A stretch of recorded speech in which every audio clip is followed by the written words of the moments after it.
A lo largo de la historia, el ser humano ha establecido su relación con lo divino de múltiples formas, desde la identificación de la divinidad en su entorno mismo, en la naturaleza y sus manifestaciones, a veces bondadoso, otros con furia, hasta el depositar en algún objeto o lugar el valor de lo sagrado. Lo sagrado es una ruptura en el tiempo y el espacio humanos. Los objetos sacralizados son un vehículo hacia lo divino, un medio que permite establecer una comunión entre los dos ámbitos. En otros casos, lo sagrado puede estar determinado por una mera representación en un objeto, de tal suerte que es necesario generar una serie de atributos materiales representables de forma tangible. El arte, como una de las máximas formas que tiene el ser humano para sublimar el espíritu, ha sido uno de los medios más recurridos para representar lo sagrado. Entonces, no son solo las formas, los colores, las imágenes y sus símbolos los que constituyen este universo del arte sacro, sino también las manos, los procesos, las formas en que la gente se relaciona con estas obras.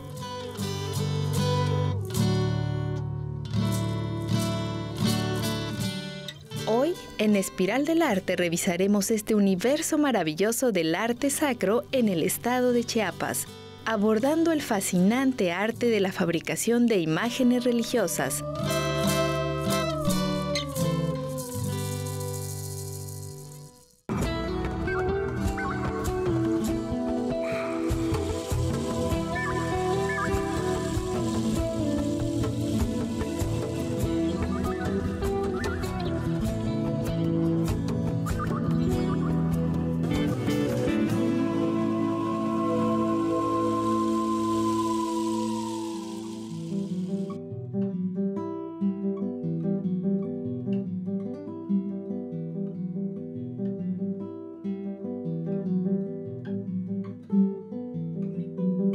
El arte sacro se refiere a todas aquellas imágenes religiosas que adquieren el carácter de sagrado, de ahí el término. El arte sacro incluye las pinturas, esculturas, retablos, muebles religiosos, púlpitos, atriles, ornamentos, efigies, camarines, altares, entre tantas piezas, muestras de diversos estilos artísticos como las imágenes barrocas, renacentistas o medievales inclusive. El arte sacro responde más a una denominación que pretende ser una especie de categoría dentro de la historia del arte occidental. El arte sacro es aquella expresión artística de carácter religioso que tiene fundamentalmente como objetivo el culto a lo divino.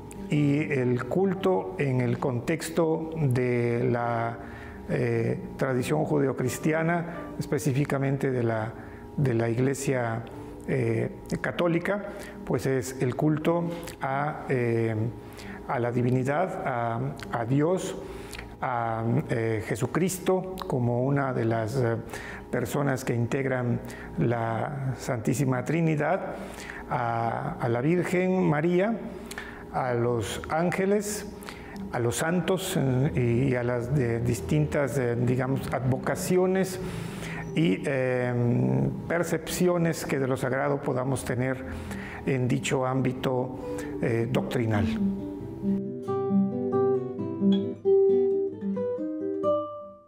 Para hablar del caso local de Chiapas, nos debemos remitir a tiempos antes de la presencia hispana.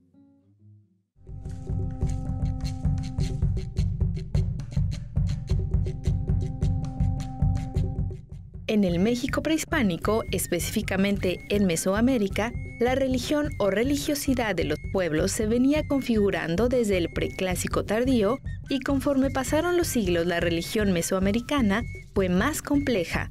Ello es visible en las muchas piezas esculpidas, labradas y plasmadas en piedra, barro, estuco.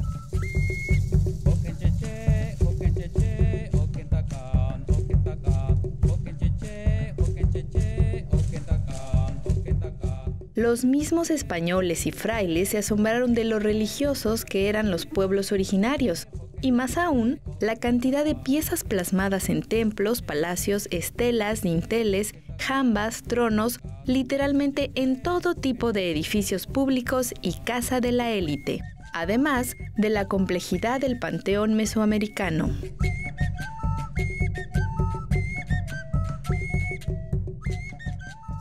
En las distintas civilizaciones humanas han existido formas de comprender la relación entre el ser humano y lo divino, entre el ser humano y lo sobrenatural. Y desde luego, en el caso de las civilizaciones prehispánicas, hablaría yo más bien de una serie de manifestaciones de lo sagrado que técnicamente algunos historiadores de la religión o de las religiones, como Mircea Eliade, le denominan hierofanías, que es precisamente toda manifestación de lo sagrado, y que en un caso concreto también tiene otra categoría, que es la epifanía, que es esta manifestación, digamos, tangible de lo sagrado y de lo divino. En ambos casos hay este tipo de manifestaciones en las civilizaciones prehispánicas, por supuesto.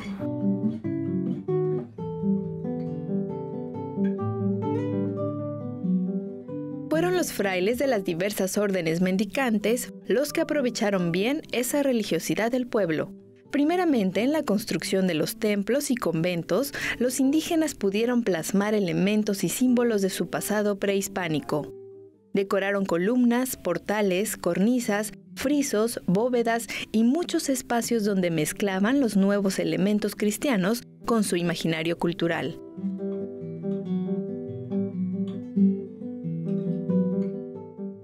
Sin embargo, una vez ya instalados los conventos, en ellos los frailes adoctrinaron a los indios y les enseñaron diversos oficios como el tallado de imágenes, la laudería, carpintería, talabartería, entre otros.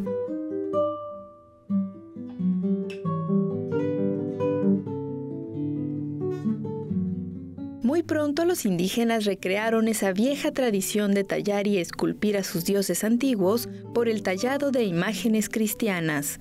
Nuevas para ellos, pero que a través de la iconografía podían sentir la identidad o la relación con sus dioses. Después de la llegada de los españoles, hubo, como ya bien sabemos, una fusión de alguna manera entre el arte pagano y el arte católico o cristiano. Estas fusiones las podemos ver, por ejemplo, en los Cristos negros, ¿sí?, que son de alguna manera la unión de Icalajau, que es el Señor de la Noche, que es, o sí, al mismo tiempo una representación de Tezcatlipoca, que era conocido como el Mancebo Negro, ¿sí?, y obviamente el Cristo. La imagen de San Miguel, que porta una espada en forma de rayo, fue entendida por los pueblos indios como el rayo que a la vez es serpiente. La serpiente, un animal cósmico mítico que tenía mucha representatividad y sentido en la cotidianidad de dichos pueblos. Así, los santos fueron cobrando fuerza y los indígenas vieron en ellos una forma de mantener sus antiguos cultos. Es decir, se dio un sincretismo religioso a través del arte.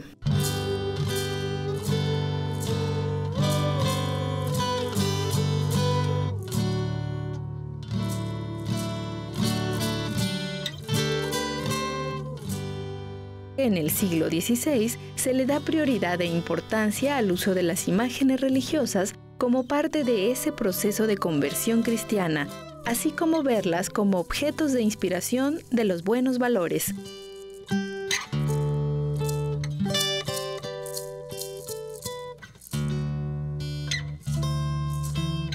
La imagen tiene, pues, una función primordialmente didáctica que justifica su existencia. La imagen no solo enseña e informa, sino que puede, mejor que la palabra escrita, conmover a los fieles y orientar su comportamiento hacia los valores cristianos.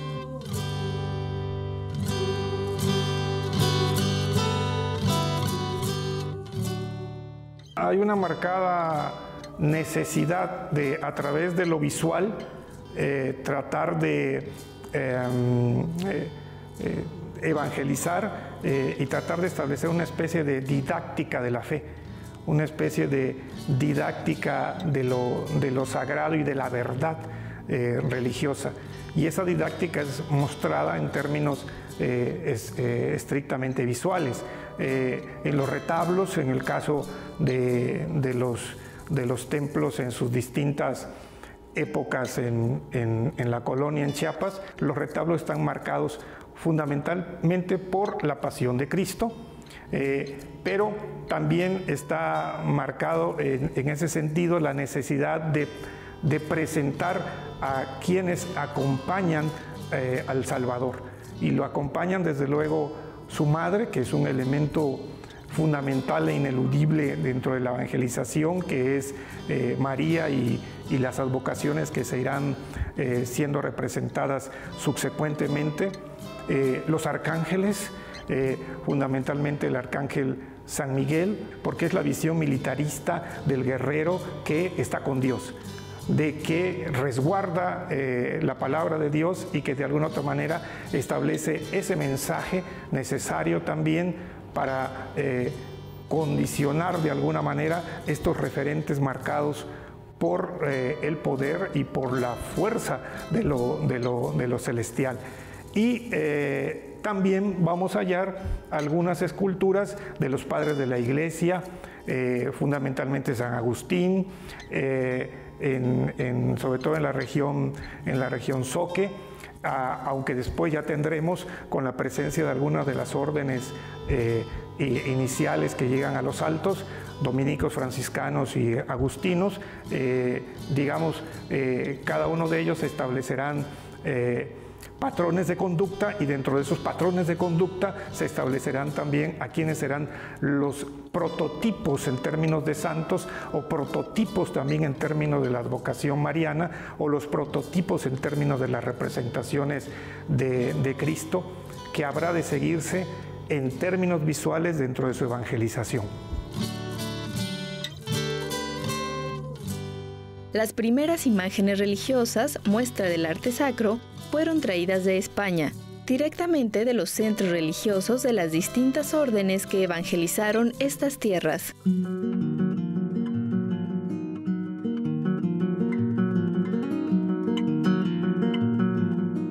En Guatemala se desarrolló a finales del siglo XVI y XVII la Escuela de Arte Sacro Guatemalteca, la cual muy temprano se configuró como una de las mejores escuelas del tallado de imágenes religiosas en toda Hispanoamérica, llegando a hacer los trabajos de gran manufactura, en ocasiones, mejor que las venidas de España. Las escuelas fundamentalmente estaban establecidas en la época de la colonia en lo que hoy sería estrictamente Guatemala. No debemos olvidar de que el Chiapas colonial no es un Chiapas mexicano. Es un Chiapas que no podemos comprenderlo escindido de la Capitanía General de Guatemala y en su momento de la provincia de San Vicente de Chiapa. En ese sentido, la condición de pertenencia en términos de que en Guatemala se puede percibir como la metrópoli, y que desde esa metrópoli hay una irradiación cultural en todos los sentidos, pues es evidente en el caso de Chiapas. Incluso la platería tenía que ser quintada en Guatemala, en Santiago, y obedecía desde luego a una serie de ordenanzas de la corona, ¿no? Tenía que establecerse el sello de la corona, debía de tener un quinto real. Esto es, digamos, parte del contexto oficial, administrativo, eclesiástico que se tenía como parte de la metrópoli guatemalteca. Y así ocurre con las manifestaciones de platería, que todavía tenemos el mayor resguardo, digamos, de acervo de platería de la colonia en Chiapas, que es el que conserva el ex convento de Tecpatán, y que es sobre todo platería del siglo XVIII.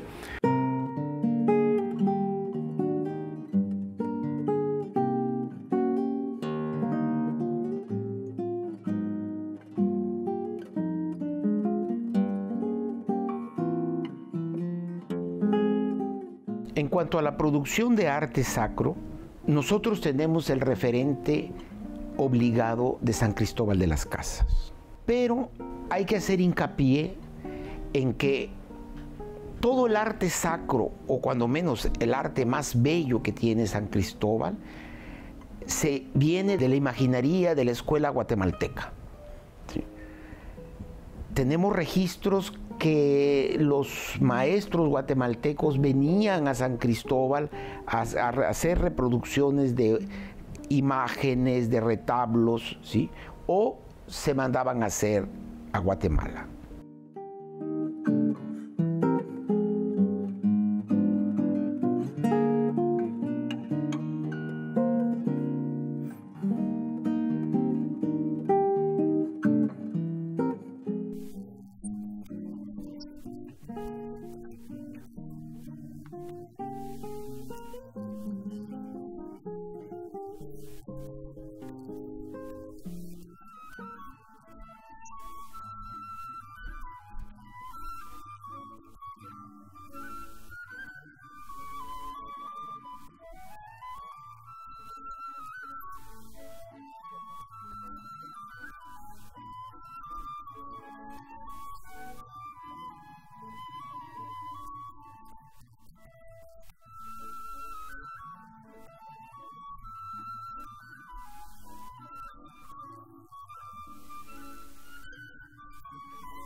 Los modelos más utilizados en la época de la colonia,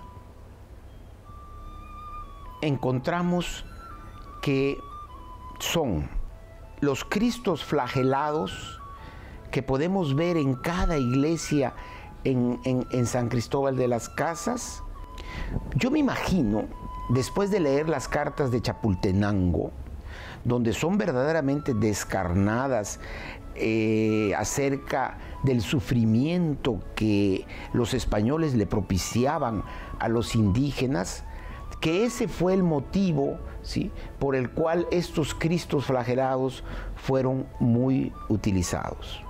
Y San José, que tenemos una obra maestra en la catedral de esa misma ciudad, ¿no?, seleccionada por Elizabeth Winder entre 180 obras a nivel nacional y considerada como una obra maestra del arte colonial en Chiapas.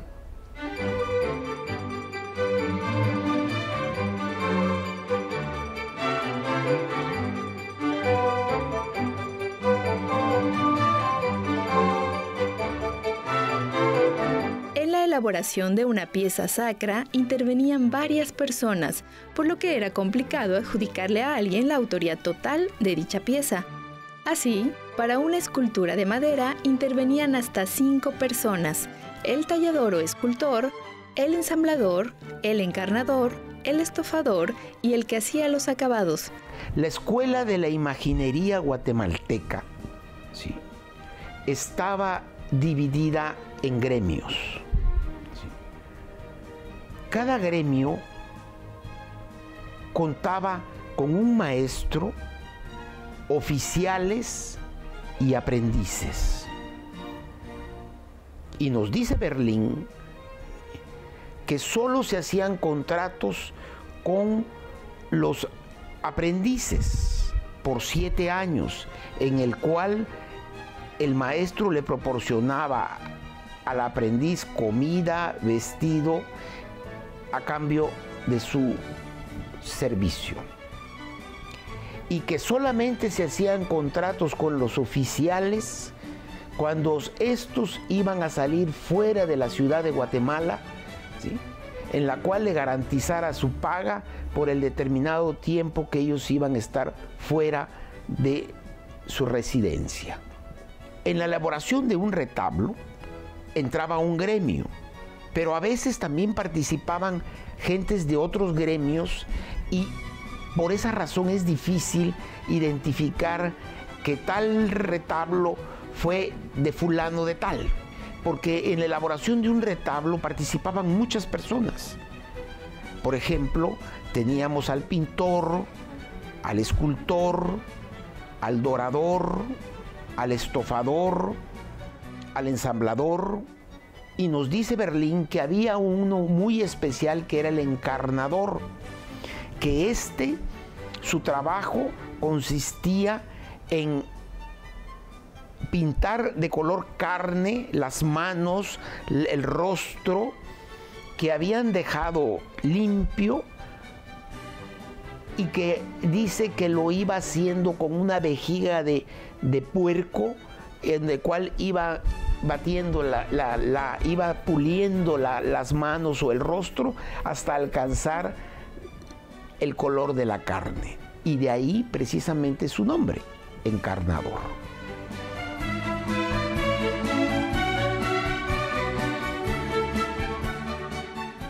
En Chiapas podemos ver todas estas muestras del arte sacro, ya sean pinturas, esculturas, retablos, platería, ornamentos y demás, en los principales templos de los diversos pueblos de la entidad. Arte sacro en Chiapas muy importante, se da pues en muchos lugares, pero obviamente el conjunto mayor, el más notable en varios sentidos, es el conjunto de arte sacro de San Cristóbal. La ciudad, por ejemplo, es una de las que tiene más retablos barrocos dorados en México, que los pudo conservar por muchos motivos que ahora no mencionaré, pero que independientemente de eso, su calidad de capital provincial en la época colonial hizo que allí se concentraran talleres, compradores de arte que venía desde Guatemala, y de los principales órdenes religiosas, los franciscanos, los dominicos, que el único templo conventual femenino de monjas que hubo en Chiapas, y por lo tanto el conjunto de arte sacro de San Cristóbal es indudablemente el más importante. Pero podemos encontrar prácticamente un museo de arte sacro en casi cada templo antiguo de alguna comunidad. Podría mencionar, por ejemplo, algunos ejemplos que pasan inadvertidos: el templo de Amatenango del Valle, el templo de Aguacatenango, el templo de San Felipe Catepec. Esos son grandes ejemplos del arte sacro colonial que son verdaderos muestrarios de mobiliario, arquitectura, pintura, etc. También, desde luego, no hay que olvidar el arte sacro que se pudo haber dado, que todavía permanece en parte en Chiapa de Corzo, y desde luego lo que se ha conservado en los museos que hay en Chiapas, la finca Santa María, la zona de los lados de Montebello, y en algunos ejemplos que se conservan de arte sacro en el Museo Regional de Chiapas en Tuxtla Gutiérrez.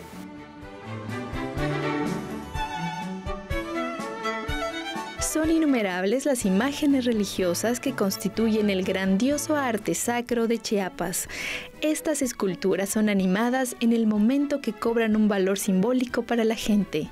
Estas esculturas son animadas en el momento que cobran un valor simbólico para la gente. Son mucho más que una pieza tallada y ricamente decorada, sino que se contiene en sí misma los atributos de aquel a quien representa. Son parte del arte, pero también de la fe. Es arte vivo a través del espíritu de la gente.